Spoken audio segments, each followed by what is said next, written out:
welcome everyone to the Average Ontario Anglers Fishing Podcast. This is episode 21. Wow. And you know how, you probably remember the show Home Improvement, right? Yeah. So Tim the Toolman. I was thinking of, an interesting way to introduce the show. So we're going to rob a bit from him, be like, That's pretty good. Kind of sounded like Goofy, though.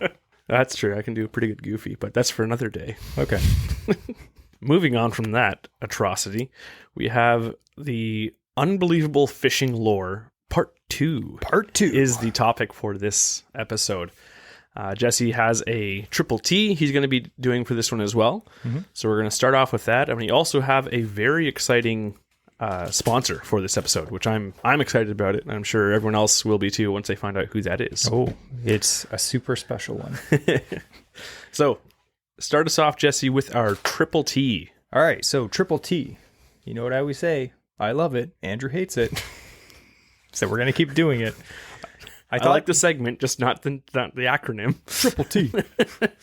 Anyway, so triple T is techniques to try if you're just tuning in for the first time. So what we normally do is we talk about a technique that either we enjoy doing or a technique that we just started trying and we've had success with.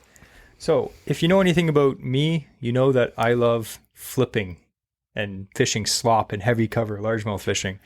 And one thing that I had really good success with the last time I went fishing, which was last weekend, was flipping a tube. You ever flipped a tube? I have tried in the past before I knew what I was doing with it, and then I just didn't do that anymore.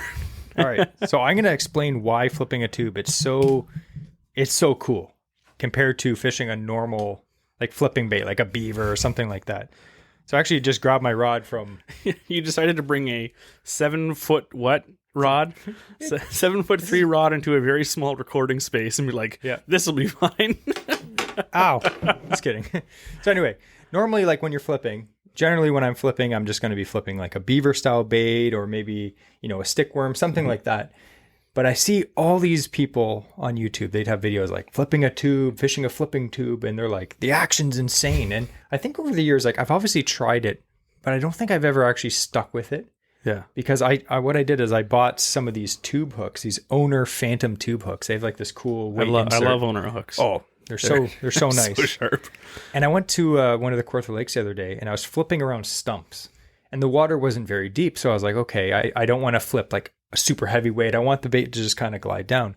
And man, they have the craziest action. See this tube? It doesn't just go straight to the bottom. Like most Texas rigs, when you flip them out, they just pretty much go straight to the bottom. Mm-hmm. These things have a crazy spiral glide on the way down. It's super cool. And they're very slow because they're hollow too, but they're slow. So you can actually hop them around. So as your bait hits the bottom, if you just twitch your rod up, the tube just, it glides up and then glides off to the side. Well, it's the same weight system as a regular tube jig, right? So it's still going to have that glide. It's so the only difference is just the hook placement makes it weedless, right? Exactly. And these are incredibly weedless. But I was noticing, I was playing around with it. I was fishing in shallow water, 3-4 feet even. And you can actually walk the dog with these underwater. And that's short cool. Twitches on the way back. Because I was watching a video and the guy's like, you should not just fish a tube jig, flip it, but you can also swim it back to the boat, which is something that I never even thought of. And I tried it and it works. It actually works. But I was surprised. I know you could probably flip any bait and catch largemouth. They're not that intelligent. But the action on this just offended everyone from Texas. Yeah. Well, bass are harder to catch down there. But I was just blown away by just the random action of the bait. You'll twitch it, you'll pull up your rod a bit, the tube will go up and it'll drift to the left. And the next time you twitch it up, it'll drift to the right. It's so random. It's not just like a regular Texas rig that goes straight up and down like a yo-yo. And it just blew me away. What I did was I was just Texas rigging it on an extra wide gap hook, a 5-aught, I think. And then I actually went and I bought some of these Owner Phantom tube hooks with the weight that has the internal weight. Yeah. So when you do that, the weight's inside of the tube and it's even more weedless and streamlined than before. And it will, because it's not in front, it will glide better. Glide more. Yeah. So I just thought that was a quick little, maybe a technique that you should try because maybe, and I know we always say this, maybe the fish haven't seen it in your area. Because whenever, I love fishing, flipping and, fishing largemouth and thick cover. But all the people that I fish with, I've never seen them flip a tube. they're always flipping like a beaver or like something just generic. And guess what? They catch fish too. But the tube for me, I think it's just a confidence thing too. It's just so random, and it worked really good. I caught 3 or 4 fish like in a few hours flipping a tube. And we were fishing the same spots we were fishing a bunch of other baits, and it wasn't as productive. Maybe it was just that day, but it just made me really think about adding this to my arsenal as a regular thing that, maybe I have tied on right at the beginning of the day. So it's kind of like a good mix of a reaction bait and also something that has a slower fall rate too, though. Yeah. That covers kind of both, which is something that I like. So I'm going to be definitely doing this more, but I'm not as proficient with reaction style like flipping. But this, I feel I'd have a lot more confidence in off the get-go, just because it's, like I said, you can swim it in, you have a lot more versatility with it. It's like, it's power fishing or power flipping, but it's subtle. Yeah. And the cool thing is too, I was fishing this area where there was some stumps, there was lily pads. So I was like flipping it in lily pads, fishing around stumps. And then there was a big like shoal, like a gravel shoal. And then I literally was using a flipping stick, and I just flipped it on top of the shoal, and I just like kind of dragged it and popped it along the shoal, and I caught a fish. Yeah. Like it literally will catch anything, smallmouth, largemouth. And you can, it's still a tube jig, so you can fish it like you've always fished your other tube jigs. You don't need to rig another but one. It's completely weedless. Yeah. Now, there is a specific way you have to rig these if you're going to use certain kinds of tubes, and they do recommend that if you're not going to buy a specialty tube hook, to use an extra wide gap hook. Like, you can get hooks that are like, EWG or extra wide gap. Then there's ones that are like called the Owner Extra Wide Gap Plus. They're even wider, and that's the one you want to use. So definitely check it out. For largemouth, for smallmouth, I even caught a pike on one when I was fishing. So they literally catch anything. And it's one of those baits that literally you can just fish as you're going along, and you can hit every piece of cover or every situation that you're going through. Rocks, logs, lily pads, slop. Doesn't matter. Just go right through. And one tip I would recommend is use a lot less weight than you think. Normally when I'm flipping like any other bait, I'm going to use, start at 3/8 or half ounce weight. This one I'm using 1/4 ounce, and I'd probably even go less than that. The tube weights that I got, these hooks with the weight inside, it's only 1/8 of an ounce, and they were fishing fantastically. So don't go too heavy on the weight. You want to not hinder that crazy random cool fall. So I think I shouldn't have told Andrew this tip, because we're going to go fishing this weekend, and he's probably going to try it. I'll be trying it, of course. But these technique just tries are cool, but I feel like it may be giving the other person an advantage the next time we go fishing. I'm also going to have front one advantage when you go this time, because we're actually taking the canoe out. So yeah, true. Actually, before we go into the main topic, I'm going to announce who this episode's sponsor is this week. Drum roll, please. Hashimoto Concepts. Ooh, how'd you get him? I just messaged him. Okay. I love his stuff. So we met at CanCast. We talked about him a few times before on the episode, or on the podcast. The giveaway is a couple different things that he's giving away. So some of his custom plastics that he has, they're really interesting. I don't know if you've seen them. We saw some at CanCast. Very unique. They're like a little shark with like a huge eye. There's some pretty cool rubber plastics that he has. So he's going to throw an assortment of a couple of those in with the giveaway. The main giveaway will be announced at the end of the episode as to what he's giving away. Now, stay tuned, because if you can tell by my excitement, it's something that I wish that I could get. Yeah. And I know Jesse does too. I showed him a picture of it. He just finished clear coating this like a couple days before this recording, and sent me a photo like, this is the bait that's going to be for the giveaway. It looks awesome. It looks awesome. sick. And if you know anything about him, if you've seen his stuff before, He's know an artist. that his paint jobs are like top tier. Yeah. So we'll announce what bait is going to be in the giveaway. And again, it's his custom bait he has designed from the ground up. Yeah. That's the problem with these giveaways. Everyone's like, oh, it's great. I can't believe, I get to enter these giveaways, and we're just sitting here like, well, we don't. But so the main topic, unbelievable fishing lore, part 2. So I wanted to start off spooky. Unbelievable fishing lore. So I wanted to start off with something that it's been done to death. So I figured we'll get it out of the way. People keep asking us to cover it. Yeah. So bananas on the boat. That is a very popular superstition. Yeah. About like, it's bad luck to have bananas on the boat. Jesse and I don't believe that. No. Like, actually, we went fishing one time, and Jesse, at the end of the day, he's like, oh, look what I have. Pulled just a banana out of his lunchbox. And I'm like, that was a great day we had fishing, wasn't it? It's a good day. Andrew caught his PB muskie. Actually, the last time I went fishing, I had a really good day, and I ate a banana right in the middle of the day in the boat. So if you don't know us, we're not superstitious at all. We're not superstitious. We're a little stitious, though. If you get that quote, we can be friends. So, bananas in the boat. So we've often heard, I'm sure most of you listening have heard that before. But what I did was I looked up potential origin theories as to why that is a superstition. Why people think that they are bad luck to have in a boat or a bad omen. So I have 6 different ones, different theories, and I want you, Jesse, to tell me which one do you think is most, or each one, tell me if you think it's plausible or not. Okay. Okay? So and how many of these are true? One. Well, one is the most plausible. Okay. Others are theory. They're all theories. Oh, okay. They're all theories. They're all theories. I got you. This isn't an actual there's test. no like 100% this is it. There's one that is kind of recognized as most likely that's the one. So we'll see if you can pick that one up. So first, when bananas are being transported on the big wooden vessels back in the day, when a ship sank, the bananas would float. So when sailors would come across a bunch of bananas in the water, it's like that was a ship that sank, and all it's showing is the cargo that floated, which was bananas. That's one theory for why they're viewed as a bad omen. Okay. What do you think? Yeah, I can see that. I mean, if you saw like the remains of some terrible catastrophe that killed a bunch of people in the water, you might be like, oh, that's bad luck. Right? The thing for me is like, was it only bananas that floated? I'm pretty sure pretty much all fruits float. So if they're transporting anything else as well, that would be with them. So why just bananas? I don't know. That's a theory. Theory number 2. While shipping the bananas, they would have venomous spiders and snakes that would be in with the bananas on board, and they would subsequently bite the crew. And they would get very ill or die sometimes. I could see that, but what does that really have to do with fishing? Yeah. And it's not so much fishing. Bananas in the boat is just for like boating. It's not just for fishing. Oh, okay. So bananas on a boat is viewed as a bad omen whenever. Okay, I can see that then. The third theory is that bananas, they spoil rather quickly.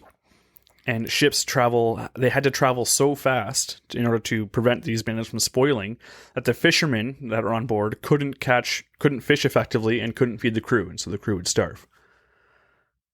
So I can't get straight. I read that and I was like, what? They're like, we'll starve even though the boat is full of bananas. Okay, I don't believe that. And Andrew's a terrible liar. How fast is this boat going? This like old wooden boat that they can't fish effectively. Have you seen how they fish for like saltwater fish? Like they have their bait skidding on top of the water. Like, all right. 4th one. The bananas would secrete ethylene gas, causing other food on board to spoil. Boring. The 5th one. The crew would eat the bananas and then would subsequently litter bananas on board, banana peels, and they would slip and fall. I laugh because that's just like classic comedy. Yeah, I'm sure the crew is just eating bananas and just chucking the peels right on the deck, right on the poop deck. And the 6th one is that banana residue on the hands would hinder fishing. So that's why, with fishing, why it's, I could see that. So which one of those 6, which one do you think is the most logical? I'd like to think the first one, with the sinking ships and seeing the floating bananas. Like, that sounds the most spooky to me. And then probably the spider one after that. The spider one was an interesting theory. They actually say that it's the fact that they secrete ethylene gas causing the other food to spoil. Because you think of, this is the whole point of like trade. The reason why they're transporting these goods is to sell. So if you have a bunch of bananas that rot, they're the first thing to rot. And then with all this rotting food on board, it makes all the other produce that you brought rot. That's a huge hit to the pocketbook. So the theory is that they didn't like transporting. They didn't think it would be a good, valuable trip because the bananas would essentially hurt their bottom line in the end. So that's supposedly the most logical or most agreed upon theory for why that's bad luck. But again, the other theories are pretty reasonable. I don't believe that it's luck or superstition that caused that. It's just, hey, this generally happens because we saw a banana and now all of a sudden, it's bananas, they're to blame. So next up we have, this is a mythical creature. Okay. Actually, not so much a mythical creature, just a legendary creature. So Jesse and I have talked for years. We have talked about this oftentimes at the cottage we used to fish at growing up. It is called the legend of the Big Kahuna. Yep. I remember one day we were at the cottage and Jesse's like, "Oh yes, we're gonna catch the Big Kahuna today." Yep. It just came out of nowhere, and I was like, "What?" You're like, "What's that?" It's like, "Oh, describe to us, Jesse, what is the Big Kahuna? Okay, so a little backstory here. So we're fishing Andrew's cottage, and the pike there aren't that big. Like if you caught a 30 To incher, this date, the biggest pike I pulled out of there has been 32 inches. okay, so like not a bad size, but not giant by any means. And it's a big, deep river, and we're always like, man, Over 100 feet deep. In places. there's got to be some big pike in here. There's got to be, right? And we fished for years there. And again, the biggest pike we caught would be like just over 30 inches, which at the time when you're a kid, that's a giant fish. Yeah. But one year, the water was high, and we actually got the boat up into an area that we normally couldn't get into when the water's lower. At the time, like we were just using, I think I was using a Williams wobbler. I was using my big Williams wobbler too. Yeah. And we're fishing, and I hooked this fish. 12-inch leaders, 12-inch wire leaders. 12-inch we always fished wire leader, yep. because the 23-inch pike were biting past the 6-inch wire leaders. Yeah. So I chucked out my spoon, and I thought I hooked the bottom because it was just like hook set and then just complete, just weight. And I'm just reeling in, and I realized that I had a fish on. And then all of a sudden my line just twing, it just snapped. And I looked at my leader, and the leader had been bitten in half. And I was like, oh my goodness. And then Andrew's like, look down. And there's this huge pike. It was well over 40 inches. We were fishing out of a 12-foot tenor. Yeah. And it was because Jesse was at the back or in the middle of the boat, I think, and it had come up, surfaced right beside the boat, and its tail was at the bow, and it was almost reaching it was well past the front seat. Yeah. And almost to the middle seat of that boat. My estimate was it was in the low 40s. It was at least big fish. And I, at the time, Healthy too. Thick. Like I know there are places in Ontario where you can catch fish that big all the time, but where that is unheard of. Yeah. The biggest pike are literally not only way shorter than that, but also way thinner than that. This fish was thicker than my upper leg. And we literally just crapped our pants. And Andrew, I didn't have a lure on because it bit me off, and Andrew was just fiercely casting, but the thing literally was just after it's bit through your leader, we stayed in the area for another 2 hours casting around. We were like, this is here, we have to catch this. Yeah. So I was casting out my Williams wobbler, and it was the big size, the 4-inch one or whatever, or the 5-inch one. And I was using a 12-inch wire leader, and I did get bit, and it bit past the 12-inch leader. Yeah, it must have been because it just nailed. Because I looked, the knot didn't pull out of my line. I knew how to tie a knot at the time, and the line was cut. There was no the curly end of the knot pulling out. It wasn't frayed. It was cut. Yeah. So it's my belief that it literally bit past the 5-inch spoon and the 12-inch leader, and just came up behind, just ate it because it was instant. Just set the hook, it was gone completely. Yeah, just instant snap. Which happened to us a lot. I knew what a pike did. So for me, that wasn't the only abnormal part of it. Was that was a huge length to be bitten off. Yeah, it was a huge fish. Yeah. Just I still think of that fish to this day. It was just mind-blastingly big. Yeah, whenever you see a big muskie swim by the boat, and you're just like, oh, yeah, it was like that, but it was a pike. Yeah, no, it blew my mind. And we'd seen some decent ones sunning themselves in some shallow bays and stuff up there as well. Yeah, there were times I've only seen it twice in my life, but there'll be a big a bug hatch or something like that, or for some reason it's just they're eating bugs in the top of the water that evening, and you'll see the bass come up and they'll eat, and then you see pike coming up, and they come up and you see the head. You see them take it, and you just see the body rolling on the surface, and then you see the tail come down, the back dorsal fin, and then the tail come. Yeah, just rolling on the top of the water, just like a sea monster. Yeah, and I remember I was looking, and you see the pike, and you see these 20 inchers coming, and I saw one, and it just comes up, and it grabs the fly, and it just keeps going, and going, and going, and it just comes up slow, and the length of it, and just oh, there's the fin, and there's the tail. This thing was abnormally long. I was like, what? So I know that that's the other time that I've seen evidence of a large pike in that river. So again, they're in 100% they are in there. We've seen one. But that is the big kahuna. And just so you know, it exists on every single body of water. Yeah. There is a big kahuna. It's like James Bond. It's a different fish, but they're all named the same thing. So another myth. And this is a thought to be a mythical creature. However, in recent times has shown to actually exist. Oh. So a lot of people said that it's impossible to find a wife that will still let you go fishing. Well, guess what? I did it.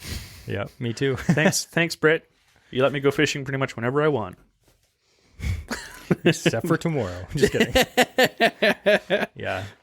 You can find a suitable mate out there that'll let you fish. Yeah. Just because you get married doesn't mean your fishing days are over. Yeah. And usually If people you choose that tell well, you that, Yeah, they married chose some poorly. wacko. You chose poorly.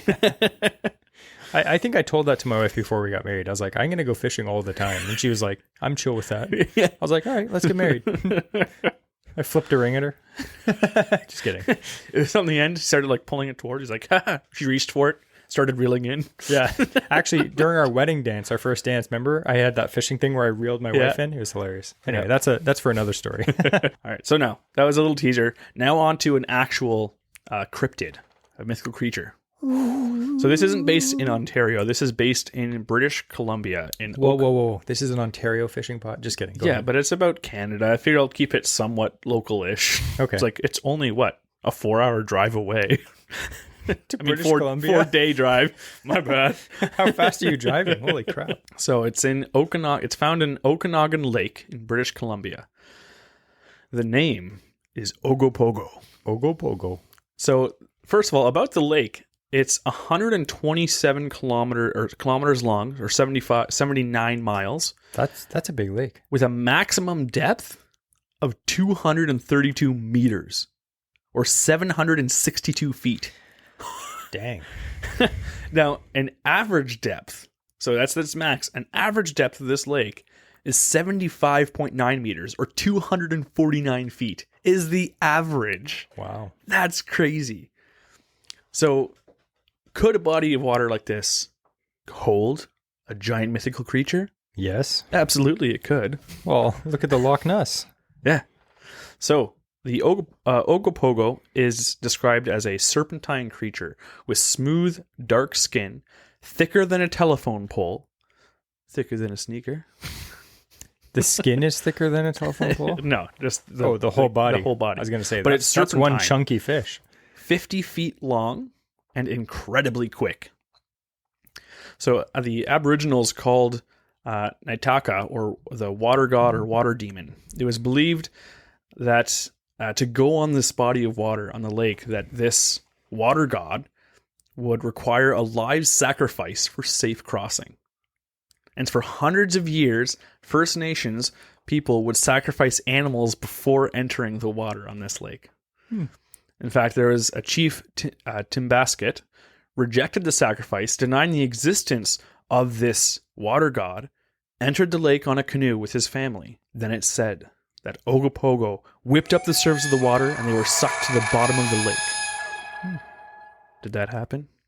I don't know. But when people have talked about it, they have some videos, they have some photos about it, and they are saying that the most likely fact of it, that it's misidentified, and they claim that it is most likely either multiple waterfowl, otters, or beavers. That's a little less exciting. Yeah. But if you have like multiple things in a row swimming on the water, you're going to have like what could be like a serpentine creature going through the water, but you just have like 4 beavers in a row. Yeah. You know? I'll tell you, if I was in a canoe and I just had like a row of otters swimming frantically towards me, I'd be terrified. 100% otters are scary. Even beavers, you get too close, they just like Smack their smack tail. the water. Oh, it's so loud and You get terrifying. 6 of those in a row that do it, start a tsunami. So that is Ogopogo, which we had a couple of requests for as well. Ogopogo, But that's probably, I think that's one of the biggest of the cryptids in Canada for these water dwelling. But, well, I think any, because there's not really big land cryptids. No. There's the Thunderbird, which is huge. Maybe we'll talk about that one, another one. Yeah, part 3. There have been occurrences with fishermen claiming to have seen the Thunderbird. Ooh, A lot of drunk fishermen that'll be in lore number 3. have seen a lot of things after a few beers. So, the last thing that I have here for fishing lore is, are there monsters in Ontario? So we talked before about Beaverton Bessie, about Kingsty. We have, there's another one that's up in Muskrat Lake. There's a few cryptids around. But I was thinking of, what about misidentification? Are there actual confirmed monsters, potentially, in our lakes? So some of the biggest fish that we have are long-nosed gar is one. Yeah. Lake sturgeon is probably the biggest one that we have in our waters. And another one that I thought perhaps could be, because I didn't know too much about them, the American eel. We have the American eel, and it used to be a lot more prevalent throughout Ontario waters back in the day. Even right through Algonquin Park until they were fished out of American eels. I thought some American eagles. I was like, there's one of those at the mall. That's where Andrew gets his clothes. Not the apparel company, you fool. So freshwater eel, they generally range from 8 inches to 3 inches, or 8 inches to 3 feet in length. That's about the max they'll get. Now, this is what I always find weird, is because you look online and you'll say, oh, what is the average size, or what is the size range for this creature? And they'll tell you, oh, it's 8 inches to 3 feet long. Then you look, what was the biggest one ever found? Why isn't that dimension the max? Because it's estimated. The largest one was weighed at 9 pounds. It wasn't directly measured, but it was approximately 6 feet long. That's double what apparently max length is on these things. Yeah, that's probably just like the normal average, I guess. Yeah. So you can have creatures that are far larger than their maximum size. So we're going to have a little bit of a test here for you, Jesse. Oh, great. So first of all, long-nosed gar. How big do you think they grow?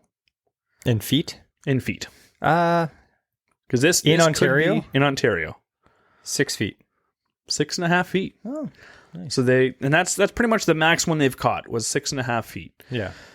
And it could be, think about a long-nosed gar, like they look insane. That thing, if you were They to look canoe a small prehistoric. body of water, or a Well, small we have, boat. remember? Yeah. But if you saw a 6.5 footer, Yeah. and that thing's coming at you, and like you see like that huge row of teeth, those things look insane. After a few beers, that could literally be a sea monster. And the size of their scales too, they're huge. So a 6.5 footer is going to have massive scales. So if you, let's say, when it's overcast or something and you look in the water, especially if you don't have polarizers on, you'll see like 2 feet in and then you can't see the rest. Yeah. Like how many times are you muskie fishing? You see like the head of the muskie, but you can't see its full length. Yeah. Just the way the glare is. So if you had like a gar coming to you and all you see is just like a 1.5 feet of just jaw, and then it's the huge scales in this head, you have no idea how long. It could be 20 feet long. Yeah. Because they're so like unproportionate. So if you've never seen a long-nosed gar and you think the mouth is that big, how long is the body? Yeah. That could 100%, I could see people saying, oh, it's some weird, sea monster. 100% I could see that. I would.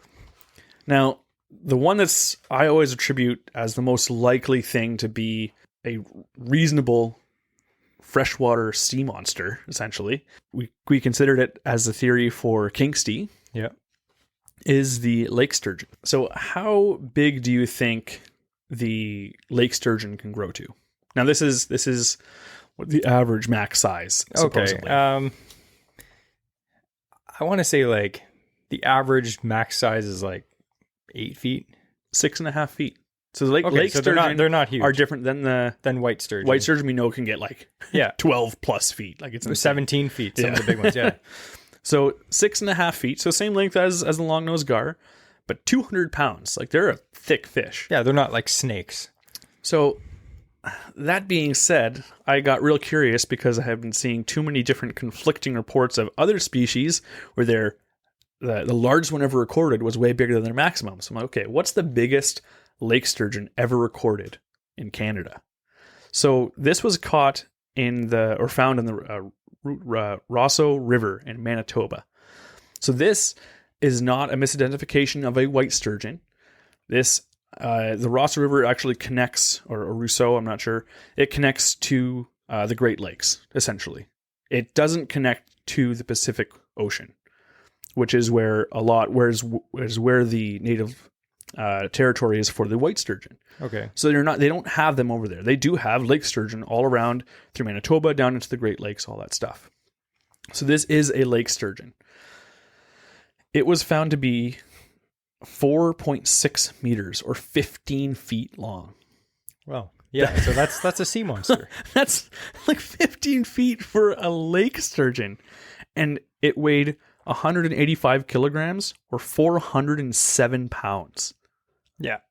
That's Now, a giant. If this thing was in the river in Manitoba, are you telling me that like one that size as well hasn't been in Lake Ontario or like Michigan Lake or like Michigan Lake? Lake Michigan. Back to school. No, 100%. I've or always Lake thought Huron, that like there has to be there's always exceptions. giant, massive fish in Lake Ontario or Lake Superior. Like these are not small lakes. These are massive, huge bodies of water, especially like Superior and Ontario. They're deep. There's no way you could ever, scientists be like, there's no big fish out there. You don't know. You And probably another searched 5% of the whole lake. Yeah. And another thing that they've found is lake sturgeon. So their numbers have greatly depleted because of overfishing. But one thing that they do is after their spawn, they come in real shallow and they will jump in the shallow water. So imagine like a 15-foot sturgeon in like shallow, let's say 20 feet of water. And all of a sudden you're like in a boat and just like, whoosh, this thing like the size of a small whale jumps out beside you. That is a legit monster. And breaks your canoe in half. It could 100%. Yeah. 100%. So could there be, could Nessie, or not Nessie, Kingsty have been a lake sturgeon? Yes. Absolutely. Yeah. I think it was. Yeah, I think so it was. too. That's It's you not, heard it here it's first. not illogical. Confirmed. No. Scientists are dumb. Listen to us. Yeah. So that was interesting for me to find out that, again, like I remember river monsters and stuff like that. He'd be fishing for these insane stuff. And he had an episode fishing for white sturgeon, but I had no clue that the lake sturgeon, again, it was a freak of nature to be that big, but there was one that big.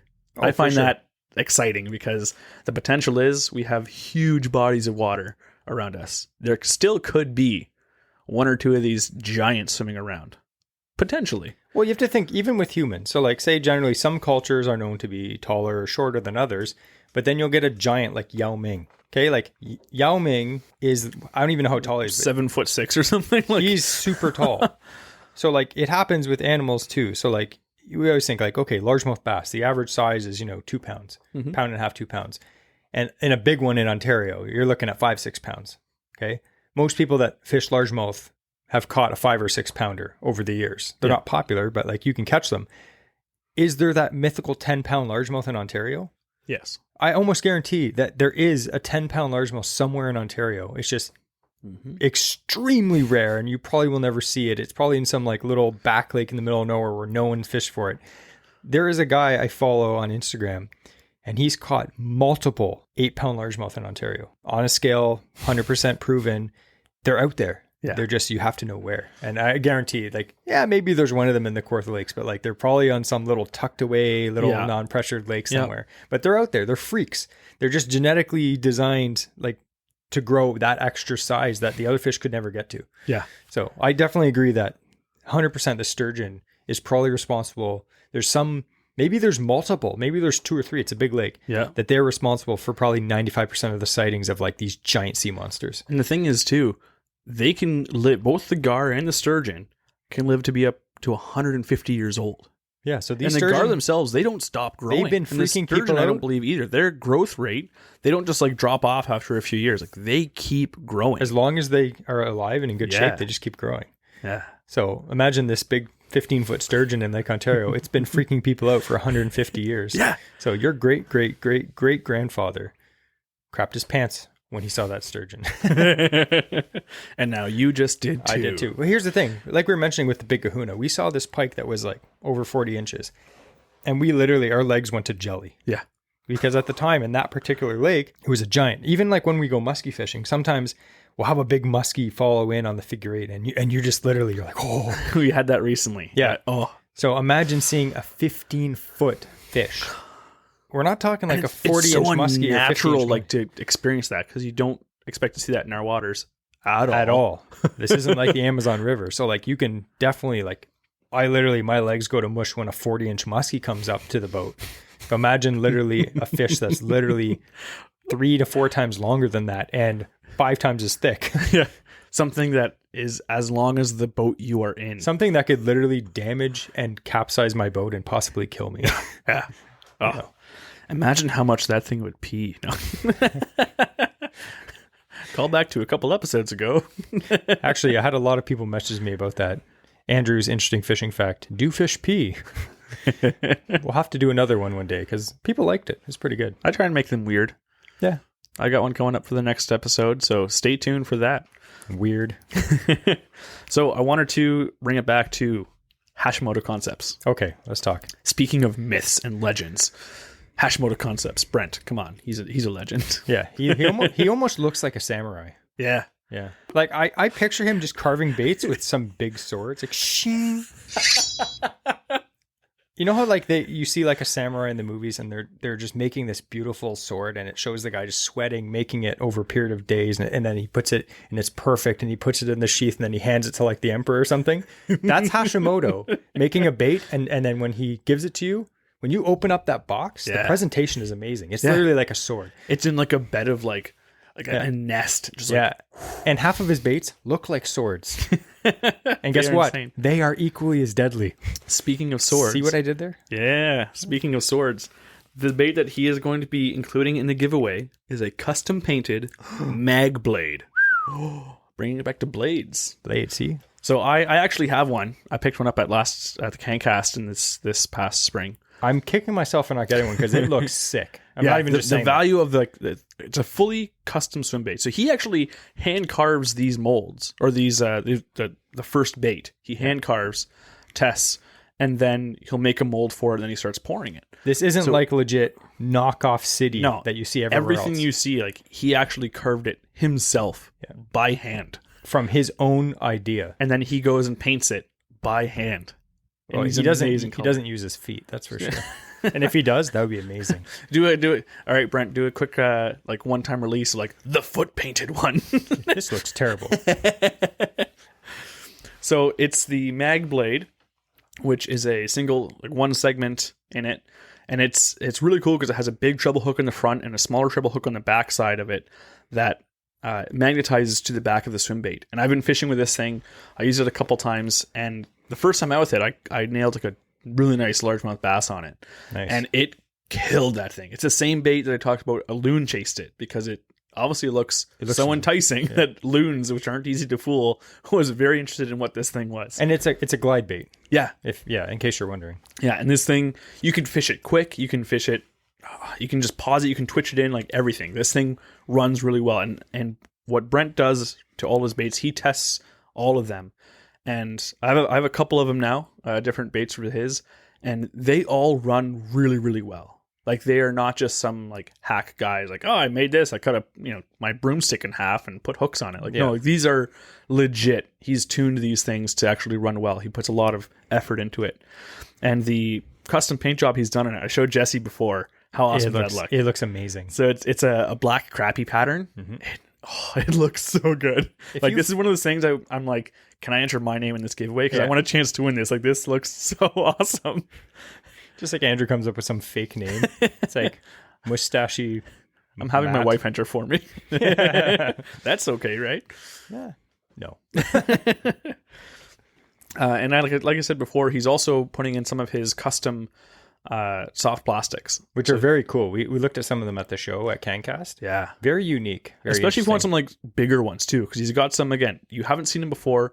They're custom. Like I'm pretty sure he helped design them. I think. Yeah, I'm pretty sure he designed them. Yeah, like those big craws. Yeah, they're like almost like lobsters.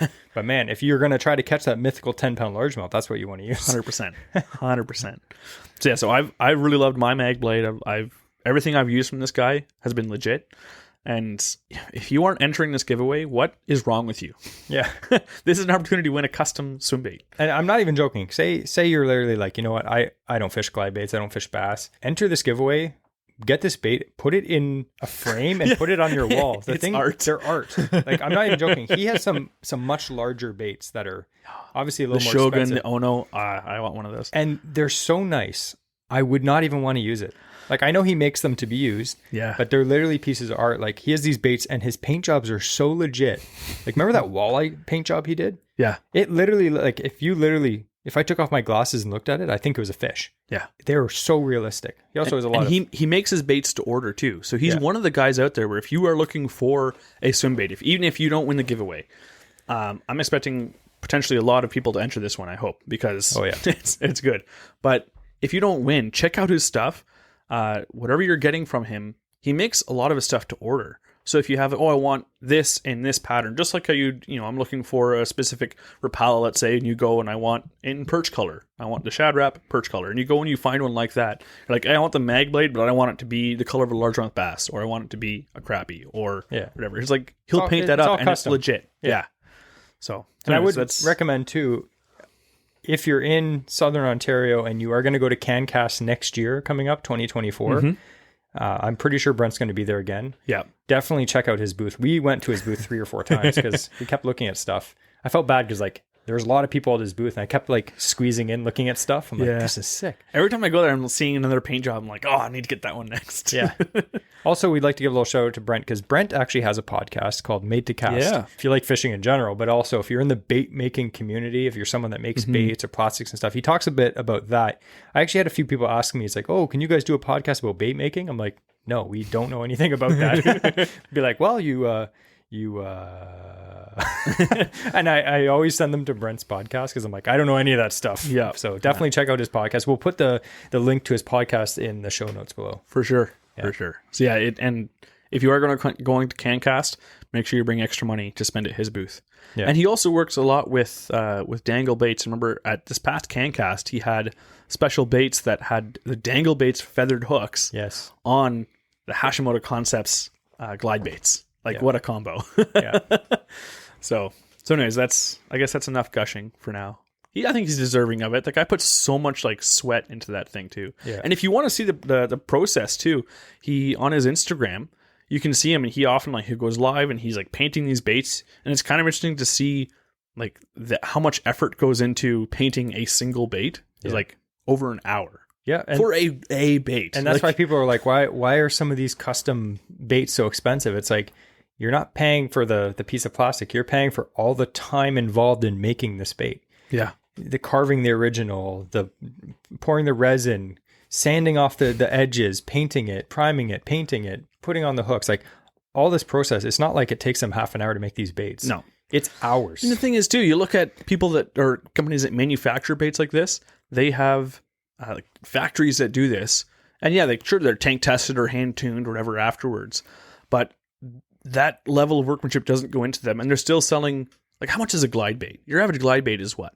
Well, it depends. A cheap one is like $30 to $50. Right? That's a cheap one. Yeah. You know how much he sells the mag blade for? I think it's like $45-$50. I think at CanCast it was, $45 he was selling them for. That's not bad. That's a custom one of a color that you get to choose. That's amazing. Like originally hand carved. Like this is stuff you don't get. That's an amazing price. So like look at the value that you're getting from this guy. You can't beat it. Yeah. And glide bait fishing, just as a slight off topic here, the baits are expensive. And you might be one of those kind of people that's like, you know what, I would never spend $30 on a bait. I would never spend $50. People spend thousands of dollars on glide baits. Yeah. I would never do that myself. Yeah. But muskie guys, like when they go to the muskie shows and they buy like muskie glide baits, they'll consistently, the guys will regularly be spending hundreds, like $400, $600, $800, over $1,000 on baits they're throwing for muskie, let alone the ones that are like one-offs painted and they just haven't to collect. They are like literally fishing baits that cost upwards of $1,000. Like that blows my mind. I can't afford that. But if you get a good bait, usually these people are employed by the mob. But yeah. But what I was going to say is like glide baits, they're expensive. Yes. If you find one that's reasonably priced, the cool thing about glide baits is they're really fun to fish. Yeah. They're fun. And they also catch bigger fish than average. So if you are fishing a lake and in the Kawarthas, again, we always say we're fishing the Kawarthas. Again, there's not a lot of massive bass in the Kawarthas compared to other places. But a few years ago, I started getting into glide baits and like nothing fancy. I'm just talking like S-wavers and Stormer Rashis and stuff like that. You know, we're talking $30 to $50 baits. And I caught some of the biggest bass of my life in those times that I was fishing those baits. You may go extended periods of time without catching fish, but you will eventually connect with the biggest fish in the lake. When you get bit, it's big bites. It's a big one, yeah. And I'm fishing a 6.5 inch glide bait, and you'll catch a 5-pound smallmouth. If you want to catch the mythical 10-pound largemouth, throw a big glide bait. But yeah, it might be something that you might want to get into, and you're like, you know what? I want to support a local bait maker, and I want to get my first glide bait. Definitely check out. And it's not the other thing that I because I've only recently gotten into it. One of the coolest things with glide bait fishing is we should do a whole episode on glide bait fishing, which we probably will at some point. We're like, we don't know anything. We're talking about it. all this stuff, but that when the fish hit this, they try and kill it. I've never had a bite in a glide bait being like, oh, they just kind of nipped at it. Yeah. Like they aim for the head and they kill that thing. Yeah. And that's one of the most exciting things because when you get bit, like it's not like crankbait fishing. This is a great option because a mag blade, I can't remember the exact weight. I think it's only like an ounce and a bit. It's a smaller glide bait. Yeah. It's a good one. You could just throw on your regular tackle you already own. You don't need a special. It's only a 5-inch glide bait. Yeah. But I say only, like for a lot of people that seems like big, but it's not overly heavy. Runs really good. I love that bait. Yeah. And I'm going to be using a lot more this year. We're going to be filming some content of the thing underwater. Like when we go on our camping trip, we're going to have a lot of time to film. So we're going to do that. So I'm looking forward to it. I love supporting these guys and girls that literally they're local. They have such passion. They don't just sell like junk. They're like, I make this. This is my product. It's amazing. They're proud of it. Like, look at these guys posting. Like, they make product that's legit good, and they're obviously proud to show it off. It's not like just junk that they're shipping in from China. This is like handcrafted, amazing stuff. So definitely check it out. And again, like we always say, if you buy a bait from any big brand, they don't care. But if you buy something from a small manufacturer or a small business, they do a happy dance. I would love to see Brent do a happy dance. So please buy a bait from him. And if you do happen to buy a bait from Brent, tell him we sent you, even if you were already going to buy one before. The other thing too I wanted to mention is with fishing lore, these are some of the episodes that take some of the most research to do. Because a lot of the stuff Jess and I just banter on, these aren't so much our stories, these are research stories. So if we did have on our Instagram a little while ago on a story requesting if anyone has any suggestions for fishing lore, mythical creatures, or even topics is fine. Yep. But primarily for episodes like this, it's hard for me to think. I have to think of something and then do all the research for it and then write it down. And I'm not the best at it. So if you guys could help me out. Yeah.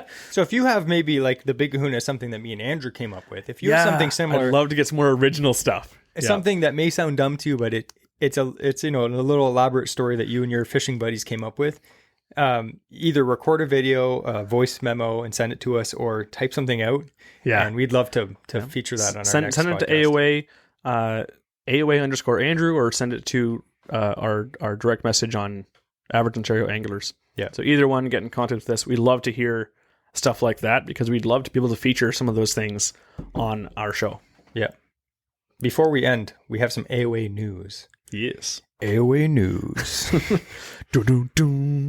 That's the little like. Okay. I thought that was like from one of those like murder shows. Okay. So anyway, we just like to keep everyone updated with the podcast. We know a lot of you guys and girls listen to the podcast, and we do get a lot of messages, which is nice, saying, that you listen. We get a lot of people like, it makes my commute great in the morning. And it just seems weird to me because I never thought that anyone would find listening to me and Andrew talk interesting, but apparently over 2,000 people a week listen to us. So that's amazing. So we'd like to say thanks for that. We hit our milestone of 2,000 people a week downloading our show. Yeah. That's fantastic. We're hoping that, it'll just continue to grow and we'll be able to get some bigger, sponsors to make some juicy, giveaways. Yep. And like we said before, we always like to keep this podcast ad free. And then when we do work with sponsors like Hashimoto, we're not getting compensated for this. He's donating a giveaway for you guys. So if you would actually like to support the show, we do have a Patreon link. You can find the support show link down below. The monthly subscriptions we have in order to edit the podcast, it's an ongoing expense. So we appreciate the help we have received for that. We have a few people already that are helping us put a dent in that. So we would like to thank you. You know who you are. Appreciate that. We record 2 weeks ahead. So as you're listening to this, it'll be slightly different, but we just hit 22,000 followers on Instagram. Nice. Today. Yeah. A lot of twos. 2-2. Episode, it's the second fishing lore. It's episode 21 though. But next week is 22. I should have announced it next week, but by then we'll be bigger. But anyway, if you follow us on Instagram, which I highly recommend, we'd like to thank you for supporting us all these years. And it's been fantastic. And we're hoping to keep going and annoying you guys for more years to come. So you've heard my voice for 2 weeks in a row now, and I'm sure you're absolutely sick of it. But I'm back next week, but as this co-host. So yeah, Jesse will be taking the lead next week on a very exciting topic, which will be announced on the next episode. We don't want to whet their appetite? Well, you can if you want. Okay. I mean, we know what it is. It's up to you if you want to keep their suspense waiting for a whole week. I'll let you know, because we announced that the next episode was going to be frogs before, and people were like, I can't wait for that. All right, so let's get some good hype going. I was just saying to Andrew, summer is almost over. Yeah. It flies by. And I was like looking at our podcast schedule, and I was like, holy crap, we have not done an episode on flipping and pitching. Yeah, he was going to do one on ice fishing, and I'm like, let's do it kind of seasonal. Yeah. So next week, tune in for flipping, pitching, and punching with your favorite flipping, pinching, and punching. Pinching? Pinching? No pinching. No pinching. It's like, you wonder why I haven't gone fishing with him for a while, and, Yeah, too many pinches. But anyway, flipping, pitching, punching, mostly largemouth fishing. I'm really excited for that, so stay tuned for that. So thank you again all for listening. Thanks for doing those final announcements for us, Jesse. And keep your lines tight, everyone, and we'll see you on the next episode of the Average Ontario Fishing Podcast.